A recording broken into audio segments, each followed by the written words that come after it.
Hello bachcho, let's see this question. The question says, in a triangle DEF as shown, DE is equals to DG and DG is equal to GF. If angle DFE is equals to 25 degree, then angle EDF is equals to. So हमको इसमें find करना है angle EDF कितना है.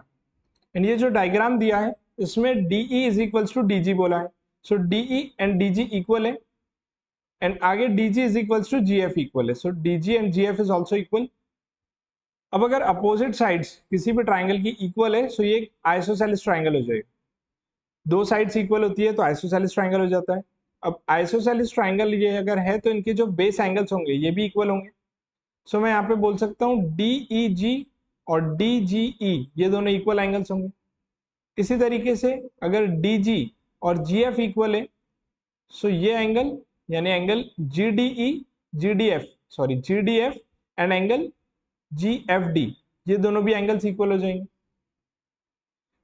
सो अब हमारे पास angle DFE 25 दिया हुआ. DFE मींस ये एंगल गिवन है 25 डिग्री. सो अगर DFE 25 है तो GDF ये भी 25 होना चाहिए. एंड ये दोनों एंगल अगर 25 हो गए तो इनका सम हो रहा है 50 और एक ट्राइंगल के तीनों एंगल्स की एडिशन होनी चाहिए 180. सो अगर ये दोनों मिलाकर के 50 हो रहे हैं सो दैट मीन्स कि यहाँ जो एंगल DGF है इस एंगल को होना चाहिए 130 डिग्री, क्योंकि ट्राइंगल के तीनों एंगल की एडिशन 180 होती है. दो एंगल अगर 25 के हैं सो बचा हुआ जो एंगल है ये 130 होगा, सो दैट तीनों की एडिशन 180 हो जाए.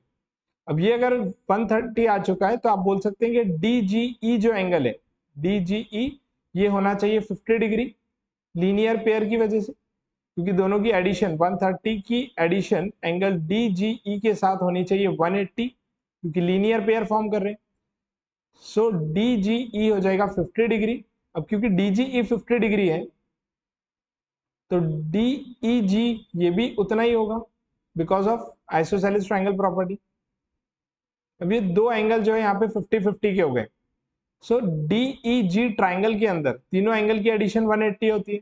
दो 50 के हो गए तो बचा हुआ एंगल कितने का होगा? ये जो बचा हुआ एंगल है ये होना चाहिए 80 डिग्री का, सो दैट के तीनों एंगल की एडिशन 180 हो पाए. सो अब अगर मैं बोलूं कि मेरे को एंगल फाइंड करना था EDF तो EDF में दो एंगल्स आ रहे हैं.